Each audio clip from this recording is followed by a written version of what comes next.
Alors même que le web est omniprésent dans nos pratiques quotidiennes de communication et de recherche, les archives du web représentent une source qui reste encore peu explorée. Dans la vidéo précédente, nous étions entrés au lab de la BNU pour suivre le travail de l'équipe de recherche Body Capital, rattachée au laboratoire SAGE de l'Université de Strasbourg. Solène Linger, Christian Bonnat et Caroline Sala ont reçu les fichiers d'une collecte du web sur le thème de l'alimentation. Ils avaient eux-mêmes contribué à définir le contour de cette collecte pour pouvoir ensuite l'explorer au sein du lab de la BNU. Cette vidéo fait le bilan de cette collaboration et questionne les partenaires. Et si c'était à refaire ? À cette occasion, nous reviendrons également sur le projet Respadon et ses préconisations pour étendre et faciliter l'usage des archives du web comme source pour la recherche. Bienvenue à la Bibliothèque nationale de France.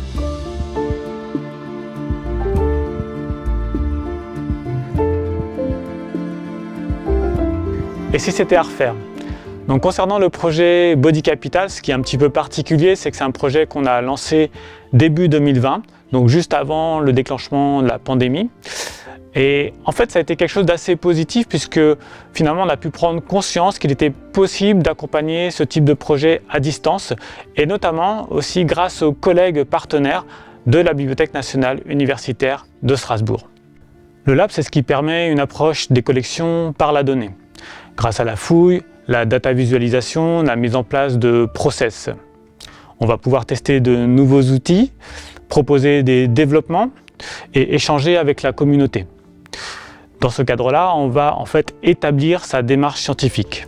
Le projet Body Capital illustre tout à fait ce partenariat et ce type de démarche. Je pense que le bilan est quand même très positif dans cette collaboration. On a récolté un matériau sur lequel on a vraiment pu travailler, qu'on a pu explorer et exploiter. Si c'était à refaire, je pense que la première chose qu'il faut peut-être quand même retenir, c'est qu'il faut un cadre temporel un peu large. Ça ne peut pas se faire en quelques jours, en quelques semaines. C'est un travail collectif et avec des institutions, donc il faut prévoir un peu de temps. Il faut se prendre en avant. Peut-être l'autre chose aussi qui est quand même très positive dans cette collaboration, si c'était à refaire, c'est l'idée qu'il y a un regard extérieur qui accompagne le chercheur. Donc il y a une espèce d'effet miroir où on a une équipe qui est capable de nous dire est-ce que ça, vous pensez que c'est juste, est-ce que là, vous ne pensez pas que ça serait important de le prendre ? Si c'était à refaire d'un point de vue plutôt pratique et documentaliste, c'est sûr que ça aurait été génial d'avoir tout de suite toute la documentation sur les outils et toutes les fonctionnalités des outils qui s'appliquent à notre corpus. Et d'un autre côté, c'était bien aussi de ne pas les avoir parce que ça a été un bénéfice pour nous dans notre travail exploratoire de cette nouvelle ressource. Donc si c'était à refaire, un autre sujet.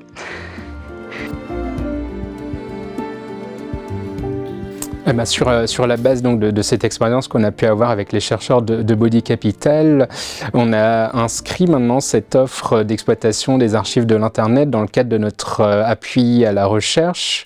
Et donc ça nous a aussi permis d'étendre notre offre à destination des étudiants qui peuvent venir dans le cadre notamment de TD ici dans le lab pour découvrir ce que sont les archives de l'Internet, ce qu'on va y trouver, quelles sont les limites, qu'est-ce qu'on ne peut pas y trouver, comment on peut exploiter toutes ces ressources dans le cadre d'un projet, que ce soit un projet de master, un projet de thèse ou après plus loin un projet de recherche.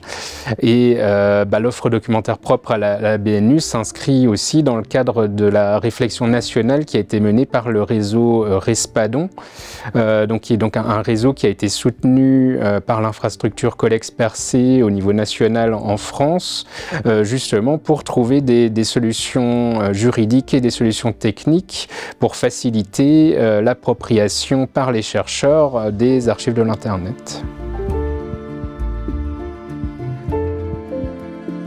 Et si c'était à refaire, c'est précisément la question que l'on s'est posée dans le cadre du projet Respadon depuis 2021.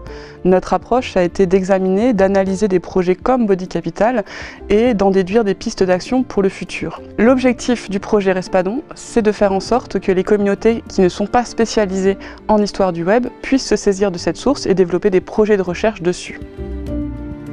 Alors Respadon, ça veut dire Réseau de partenaires pour l'exploration de données numériques. C'est un projet qui est coporté par l'Université de Lille et la Bibliothèque nationale de France en partenariat avec Sciences Po Paris et le campus Condorcet. Et c'est un projet qui est financé par le GIS Colexpercé. Alors, le projet Respadon nous a permis d'aboutir à 5 grandes conclusions. La première, c'est qu'il faut considérer le web vivant et les archives du web comme un grand ensemble qu'on peut appeler la source web. La seconde conclusion, c'est qu'il faut développer et disséminer des méthodes et des normes autour de cette source web. La troisième conclusion, c'est qu'il faut lever les barrières juridiques, techniques et méthodologiques qui bloquent aujourd'hui l'accès et l'exploitation des archives du web. Donc la quatrième conclusion, c'est qu'il faut développer les compétences des chercheurs, des étudiants et des professionnels de l'information. Et enfin, la dernière conclusion, et c'est un objectif qu'on se donne, c'est de construire et d'enrichir ce premier réseau issu de Respadon 1 autour de nouvelles capsules d'accès aux archives du web et de collecte collaborative avec les chercheurs.